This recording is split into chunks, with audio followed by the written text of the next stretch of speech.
Alright, hello everybody. So ngayon, meron ako i-share sa inyo sa mga gustong gumala, gustong mag-travel pero hindi pa alam kung saan mag-book ng online tickets nila, 'di ba?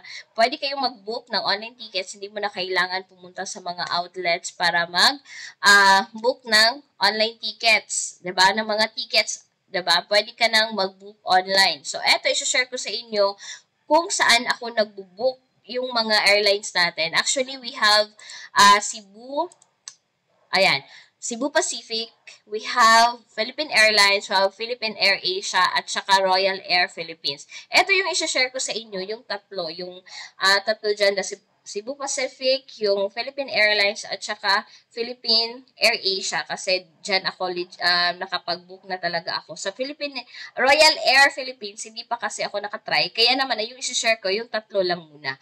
Okay, so dito, pwede kang mag-book directly sa website nila.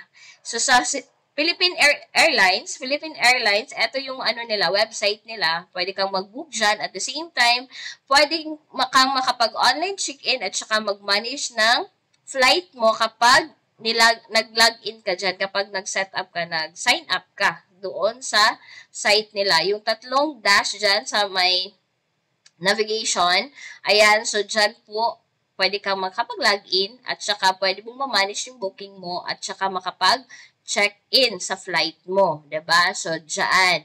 Kung gusto mo naman, ayan, yung Philippine Air Asia, ito naman yung website nila. Sa taas makikita mo, airasia.com. Yan. Pwedeng i-search mo yan sa Google Chrome. At the same time, pwede ka na makapag-book ng ticket dyan. I-login mo lang yung mga needed na information sa mga boxes dyan sa baba. Ayan, makikita mo naman yan kaagad, 'di ba? Sa homepage kaagad. At saka kapag nag-login ka, nag-sign up ka sa website na yan, pwede ka na makapag-check-in online. At the same time, ma-manage mo din yung booking mo. And lastly, ito ang ating Cebu Pacific Air. So, yung Cebu Pacific Air, itong website nila, cebupacificair.com. So, dito pwede kang mag-book ng ticket at saka ulit, kapag nag-login ka dito sa website na to, pwede kang makapag-check-in online at saka pwede kang mag-manage ng booking mo, 'di ba? At saka pwede mo pang ma-reprint yung itinerary mo kapag ayan, na-delete mo yung na-email ng Cebu Pacific or yung na-email na mga tickets. Dito, pwede kang print again ng itinerary.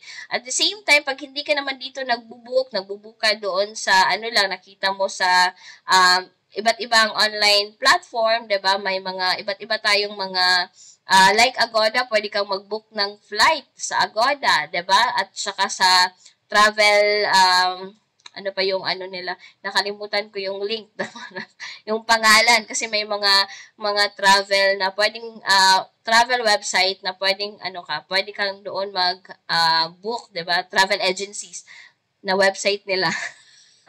Yan, pwede kang mag-book doon. Pero dito ka talaga, pag nag-book ka sa kanila, pag dito, nilagay mo yung booking reference mo, dito makikita mo, mamamanage mo, at saka ma-check and online yung yung booking mo. So, yan. Dito yan sa ating website. Ito yung legit website nila.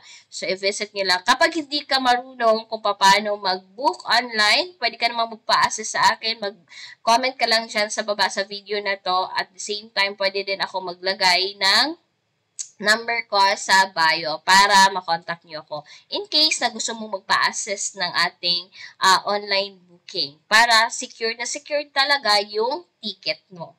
So, hopefully, may naitulong ako. Hopefully, magkita-kita tayo sa next video. Thank you so much. Bye-bye!